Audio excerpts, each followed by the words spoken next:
Why the Prophet Muhammad couldn't have written the Quran. The Quran is a book over 600 pages long. It covers a wide range of topics and was revealed bit by bit over a period of 23 years. So if a man wrote the Quran, we already have a number of problems. If you're going to write a book like the Quran and claim it's from God, you can't make any mistakes. The book can't contradict itself, and you have to keep it consistent as you add to it over a period of 23 years and keep the message consistent. The grammar and style also have to remain the same. If the Quran is not from God, Muhammad would have to write it himself. That means in the middle of the Arabian desert, with no books around and being illiterate, he would have to know law, civil rights law, criminal law, family law, labor law, military law, personal injury law, real estate law, and tax law. He would have to know history.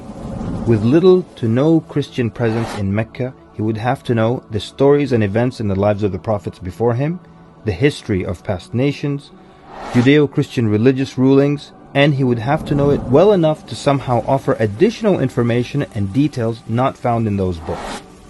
He would have to know how to develop a nation, how to start a government, know about worship and purification, invent dietary laws, know psychology, about raising children, arbitration, distribution of wealth, finance, and business.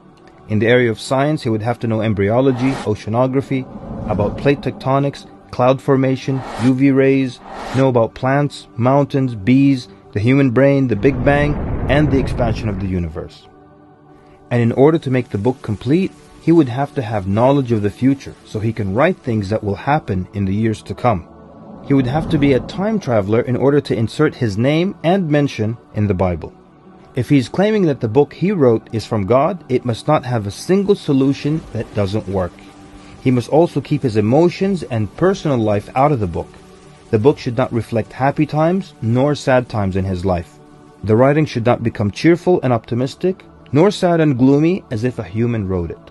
But when you read the Quran cover to cover, you can't sense when his wife died, when his daughters got married, when his grandchildren were born, when he was victorious, and when he was defeated. To anyone who examines the Quran, it becomes perfectly clear that there is no way a man in the desert 1400 years ago could have written such a book. But what if it were a committee of brilliant minds, a secret society that is in charge of correcting, updating, and rewriting the Quran over the years? Their job would be to make sure that the book appears to be accurate, has no mistakes or contradictions, and to keep updating it to agree with science and the changing world. If that were the case, then there would be other versions of the Quran. Due to edits and improvements, we would have new edited versions and old versions with mistakes. You would be able to detect different writing styles and influences from the different authors. The problem with all of that is, there is only one Quran. So one man didn't write it, and a committee didn't edit it, so where did it come from?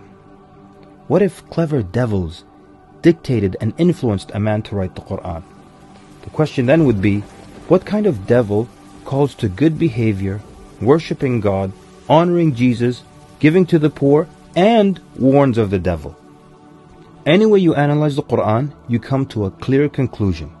It could not have been written by a committee, a devil, nor the Prophet Muhammad. Since it's impossible for Muhammad to have written it, then that means he was truthful in that it is from God. If it is from God, that means he was a genuine prophet. And if he's a genuine prophet, then his message should be heeded and obeyed.